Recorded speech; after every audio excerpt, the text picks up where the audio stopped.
Friends, सबसे पहले बात करते हैं फॉर्म 26A हमारे इनकम टैक्स रिटर्न फाइलिंग के लिए क्यों इम्पोर्टेंट है।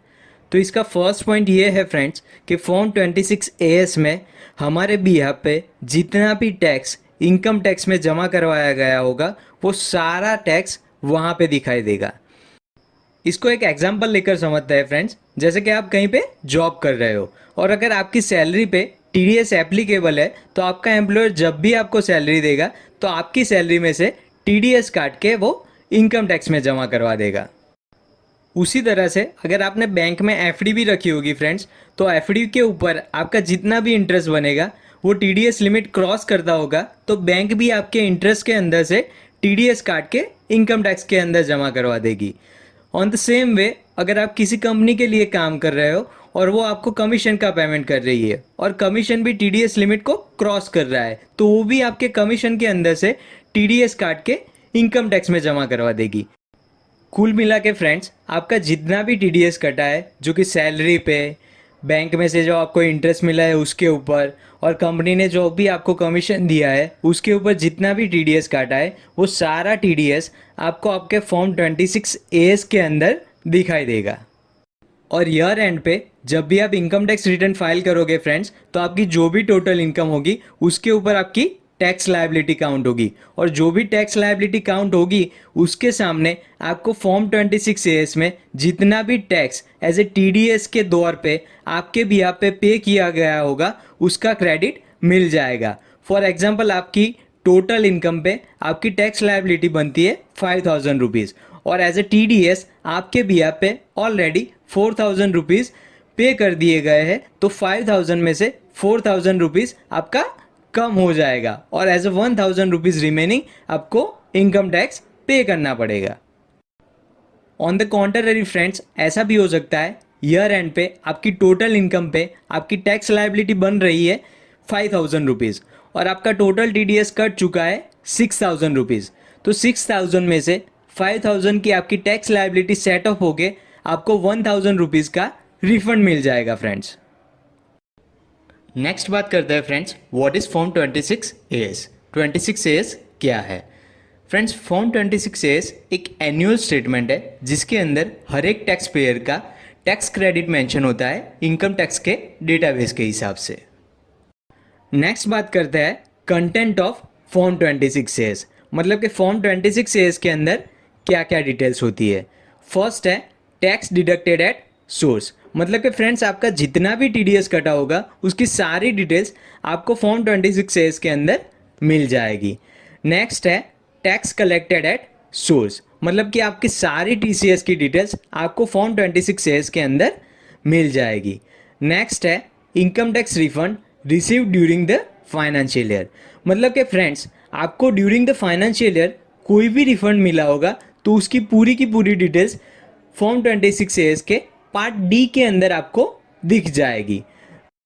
और लास्ट में है एडवांस टैक्स पेमेंट, मतलब कि ड्यूरिंग द ईयर आपने कोई भी एडवांस टैक्स की पेमेंट की होगी फ्रेंड्स तो उसकी भी डिटेल आपको फॉर्म 26A के अंदर मिल जाएगी। फ्रेंड्स यहाँ पे लिखिए उतनी ही डिटेल्स नहीं होती है, उसके अलावा भी कई सारी डिटेल्स होती है, पर यहाँ पे जो बताई गई है वो मेन डिटेल्स है। इसके अलावा भी कई सारी डिटेल्स आपको फॉर्म 26A के अंदर दिख जाएगी जो कुछ ही टाइम के बाद मैं आपको दिखाऊंगा इसी वीडियो के अंदर। फ्रेंड्स अब एक लाइव एग्जांपल लेकर देख लेते हैं कि आपको फॉर्म 26A कहाँ जाकर देखना है और उसके अंदर क्या क्या डिटेल्स होती है। फ्रेंड्स सबसे पहले आपको गूगल में जाके लिखना है ई फाइलिंग। इतना लिख के सर्च करने पे आपके सामने फर्स्ट इनकम टैक्स की साइट का लिंक आ जाएगा, उसके ऊपर आपको क्लिक करना है। उसके ऊपर क्लिक करने के बाद आपके सामने ऐसी इनकम टैक्स की साइट दिखाई देगी जहाँ पे राइट साइड पे लॉगिन हियर वाला बटन है, वो प्रेस करने के बाद ऐसा विंडो आपके सामने खुलेगा जहाँ पे फर्स्ट आपको डालना है आपका यूज़र आईडी जो आपका पान नंबर होता है। उसके नीचे है पासवर्ड, जो भी आपके इनकम टैक्स के अकाउंट का पासवर्ड हो वो आपको यहाँ पे डाल देना है। नेक्स्ट उसके बाद आता है कैप्चर कोड, जो भी आपको स्क्रीन पे कैप्चर कोड दिखाई देता है वही कैप्चर कोड आपको यहाँ पे डाल देना है और इतना डालने के बाद आपको लॉगिन वाले बटन पे क्लिक करना है। वो क्लिक करने के बाद आपके सामने यहाँ पे दिख रहा है ऐसा इंटरफेस दिखाई देगा। जहाँ पे सेकंड है माय अकाउंट, उसमें फर्स्ट है व्यू फॉर्म 26 एस, उसके ऊपर क्लिक करना है। आपके सामने लिख कर आ जाएगा you will be redirected to TDS CPC website to view form 26 S. आपको उसके बाद कंटिन्यू वाले बटन पे क्लिक कर देना है। फिर आपके सामने एक विंडो ओपन होगा TDS ट्रेसिस की साइट पे। वहाँ पे आई एग्री वाले बटन पे आपको क्लिक करके प्रोसीड कर देना है। बाद में आपको यहाँ पे दिख रहा है वैसा विंडो खुलेगा जहाँ पे click view tax credit form 26 S वाले लिंक पे आपको क्लिक करना है। तो ऐसा इंटरफेस आपको दिखाई देगा जहाँ पे फर्स्ट है असेसमेंट ईयर, उसमें आपको सिलेक्ट करना है जो भी असेसमेंट ईयर का आप फॉर्म 26 एस देखना चाहते हो। मैंने यहाँ पे असेसमेंट ईयर 2020-21 चुना है और उसके बाद आपको व्यू एज HTML वाला ऑप्शन सिलेक्ट करना है। इतना करने के बाद आपको व्यू डाउनलोड वाले बटन पे क्लिक कर देना है और उसको एक्सपोर्ट एज PDF करना है। उसका बटन आपको राइट उसके बगल में मिल जाएगा। उसके ऊपर क्लिक करते ही आपकी PDF फाइल डाउनलोड हो जाएगी, जैसे कि हमारी यहाँ पे हो गई है, और उसको ओपन कर लेना है। फ्रेंड्स, आपका फॉर्म 26 एस खुलने के बाद कुछ इस तरह से दिखाई देगा, जहाँ पे फर्स्ट आपका पान नंबर मेंशन्ड है, उसके बाद फाइनेंशियल ईयर मेंशन्ड है, उसके बाद यहाँ पे असेसमेंट ईयर है, आपका नेम यहाँ पे लिखा है और आपका एड्रेस भी लिखा है। ठीक है, उसके बाद यहाँ पे पार्ट A स्टार्ट होता है, जहाँ पे details of tax deducted at source लिखी गई है। मतलब आपका जितना भी TDS कटा होगा वो सारा यहाँ पे आपको मिल जाएगा। फर्स्ट है इंडियन ओवरसीज़ बैंक, उसने किस सेक्शन में आपका TDS काटा है वो यहाँ पे लिखा है 194A, मतलब कि इंटरेस्ट का कुछ पेमेंट हुआ होगा। इंटरेस्ट का पेमेंट कितना हुआ ये यहाँ पे लिखा है 1173, और TDS यहाँ पे ज़ीरो है क्योंकि ये 10,000 से अबव नहीं है। ठीक है, फिर है नेक्स्ट बैंक ऑफ बड़ौदा, और कौन से सेक्शन में काटा है तो 194A, अगेन सेम, और इंटरेस्ट कुछ 227 मिला है, इसीलिए TDS यहाँ पे ज़ीरो है। एक चीज़ ये भी देखनी है आपको फ्रेंड्स कि यहाँ पे स्टेटस ऑफ बुकिंग एफ़ का मतलब क्या है वो मैं नीचे आपको बता दूंगा। ठीक है, एफ़ का मतलब नीचे मेंशन्ड है, वो आपको मैं वहाँ पे दिखा दूंगा। ठीक है, इसके बाद यहाँ पे चलते हैं आगे। यहाँ पे कंपनी का नाम मेंशन्ड है। ठीक है, और देख लेते हैं कौन से सेक्शन में काटा है इसने 192, मतलब कि ये सैलरी का पेमेंट हुआ है। यहाँ पे आपकी टोटल सैलरी मेंशन्ड है और टोटल TDS, और वही टोटल TDS डिपॉजिट करवा दिया है। यहाँ पे आपकी मंथली सैलरी है और उसके ऊपर का TDS। यहाँ पे ट्रांजैक्शन डेट है और यहाँ पे डेट ऑफ बुकिंग है, और सभी जगह पे F लिखा हुआ है, और ये F होना ज़रूरी है। ठीक है, उसके बाद आगे चलते हैं part A1, details of tax deducted at source for 15G/15H, पर यहाँ पे भी कोई ट्रांजैक्शन नहीं है। ठीक है, उसके बाद पार्ट A2 स्टार्ट होता है, इसके रिगार्डिंग भी कोई भी ट्रांजैक्शन नहीं है यहाँ पे।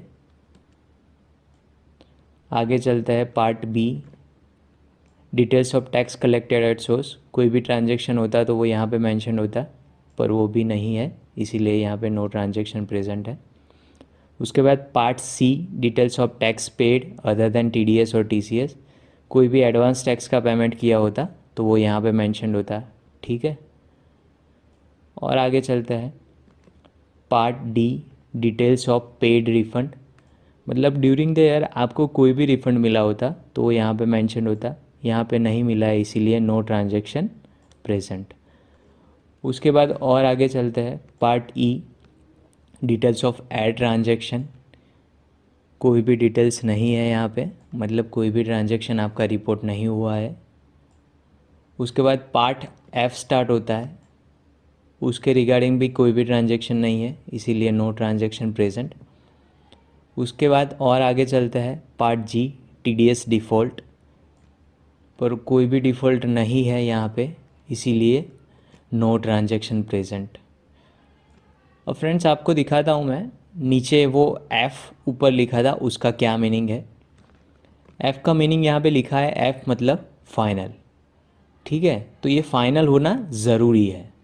और यहाँ पे P होता तो उसका मीनिंग प्रोविजनल है, U होता तो उसका मीनिंग अनमैच्ड है, O होता तो यहाँ पे ओवरबुक्ड है। इस तरह से सारी चीज़ों का यहाँ पे एक्सप्लेनेशन दिया है और उसकी डेफिनेशन भी यहाँ पे मेंशन्ड है, वो आप पढ़ सकते हैं। फ्रेंड्स देखा तो इस तरह से आप फॉर्म 26A अपना भी देख सकते हैं और सारा TDS कितना आपका कटा है वो भी आप चेक कर सकते हैं। तो फ्रेंड्स अपना भी आप फॉर्म 26A देखिएगा और मुझे बताइएगा कि आपका TDS सारा वहाँ पे मेंशन्ड है कि नहीं। इसके रिगार्डिंग कोई भी क्वेरी हो आपको तो आप मुझे कमेंट बॉक्स में कमेंट करके पूछ सकते हैं।